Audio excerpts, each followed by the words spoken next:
Hello दोस्तों, गुरुजी परिवार exam में आपका स्वागत है। सुपर टेट प्लस रीट की ये तीसरी सीरीज है। चलिए अब बढ़ते हैं अपने क्वेश्चन की तरफ।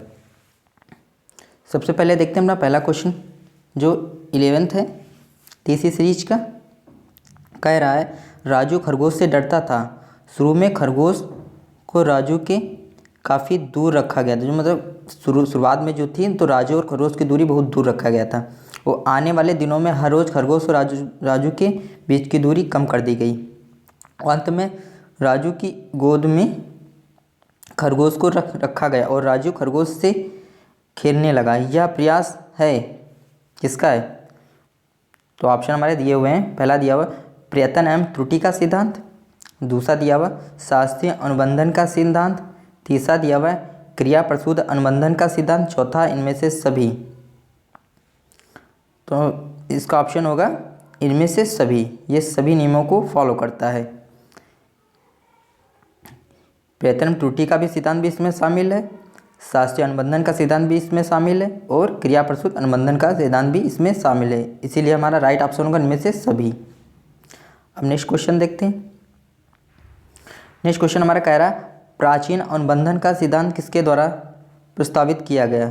जो प्राचीन अनुबंधन का सिद्धांत किसके द्वारा दिया गया था? इवान पी पावलोव के द्वारा, या बीएफ स्किनर, या कोहलर, या सिगमंड फ्राइड।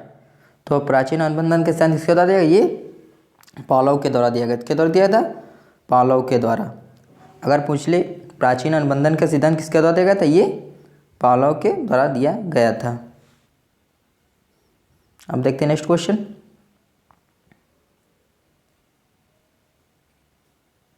नेक्स्ट क्वेश्चन है कौन सा अधिगम सिद्धांत संज्ञानात्मक सिद्धांत है? मतलब कौन सा ऐसा अधिगम है जो संज्ञानात्मक सिद्धांत है? तो ऑप्शन हमारे दिए हुए हैं ऑब्जर्वेशनल लर्निंग, प्राचीन अनुबंधन, क्रिया प्रसूत अनुबंधन, या अव्यक्त अधिगम। तो इसका जो राइट ऑप्शन होगा वो होगा अव्यक्त अधिगम। क्या होगा? अव्यक्त अधिगम। संज्ञानात्मक सिद्धांत है, अव्यक्त अधिगम है। हम नेक्स्ट क्वेश्चन देखते हैं। नेक्स्ट क्वेश्चन हमारा है बालक द्वारा प्रश्न का सफाई से तथा सही उत्तर लिखने पर अध्यापक उसकी प्रशंसा करता है। इससे बालक की सफाई से तथा सही उत्तर लिखने का व्यवहार बढ़ता है। यह कौन से अधिगम सिद्धांत पर आधारित है? मतलब किस सिद्धांत पर आधारित है पूछ रहा। तो मैंने ऑप्शन दिए हुए हैं ऑब्जर्वेशनल लर्निंग, प्राचीन अनुबंधन, क्रिया प्रसूत अनुबंधन, या अंतर्दृष्टि सिद्धांत। तो इसका राइट ऑप्शन होगा क्रिया प्रसूत अनुबंधन। क्या होगा? क्रिया प्रसूत अनुबंधन। नेक्स्ट क्वेश्चन देखते हैं। नेक्स्ट क्वेश्चन कह रहा है अधिगम के बारे में कौन सा कथन असत्य है? असत्य कथन पूछा है। तो हमारे ऑप्शन दिए हुए हैं अधिगम व्यवहार में परिवर्तन है, अधिगम निष्पादन से भिन्न होता है, अधिगम में व्यवहार में तुलनात्मक रूप से स्थायी परिवर्तन होता है। नेक्स्ट कह रहा है अधिगम वृद्धि एवं परिपक्वता के कारण होता है। तो इसका राइट ऑप्शन होगा वो होगा ये फोर्थ, अधिगम वृद्धि एवं परिपक्वता के कारण होता है। ये असत्य है। अब नेक्स्ट क्वेश्चन देखते हैं।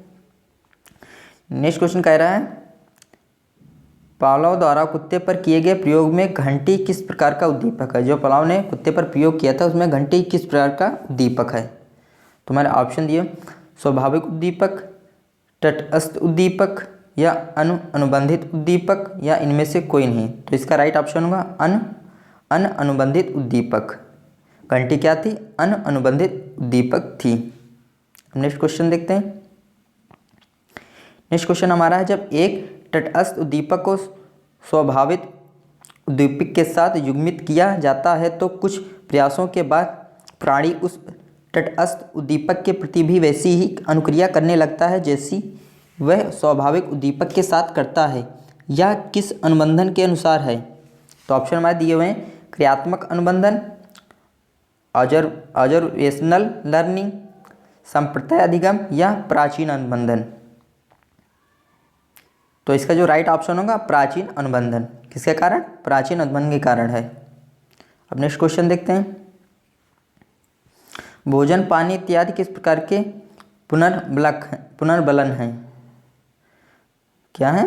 पुनर्बलन। भोजन पानी इत्यादि किस प्रकार के पुनर्बलन हैं? तो हमारे ऑप्शन दिए हुए हैं, ऋणात्मक दिया हुआ है, सेकंड दिया हुआ द्वितीयक, तीसरा दिया हुआ है प्राथमिक, चौथा दिया इनमें से कोई नहीं। तो भोजन पानी हमारे ये क्या होंगे? ये प्राथमिक होंगे। क्या होंगे? प्राथमिक। भोजन पानी क्या है? ये प्राथमिक पुनर्बलन है। अब नेक्स्ट क्वेश्चन देखते हैं।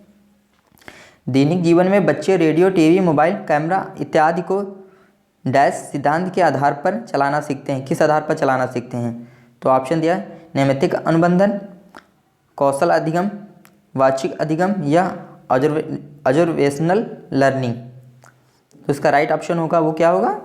नैमित्तिक अनुबंधन। दैनिक जीवन जो बच्चे रेडियो, टीवी, मोबाइल इत्यादि को चलाना किसके द्वारा सीखते हैं? नैमित्तिक अनुबंधन के कारण। ये किसका सिद्धांत है? नैमित्तिक अनुबंधन। ये पावलोव के द्वारा दिया गया था। अब नेक्स्ट क्वेश्चन देखते हैं। पावलोव के प्रयोग में भोजन कौन सा उद्दीपक है? कह रहा है जो पावलोव ने प्रयोग किया था उसमें जो भोजन था वो कौन सा उद्दीपक है? तो ऑप्शन दिया हुआ है तटस्थ उद्दीपक, अनुबंधित उद्दीपक, अनुबंधित उद्दीपक या स्वाभाविक उद्दीपक या अनुबंधित अनुक्रिया। तो इसका जो राइट ऑप्शन होगा वो अनुबंधित उद्दीपक या स्वाभाविक उद्दीपक। क्या होगा? अनुबंधित उद्दीपक या स्वाभाविक उद्दीपक। अब इसके बाद इसकी चौथी सीरीज़ देखेंगे। अगर आपको वीडियो अच्छी लगी तो वीडियो को लाइक करें और चैनल को सब्सक्राइब करें। धन्यवाद।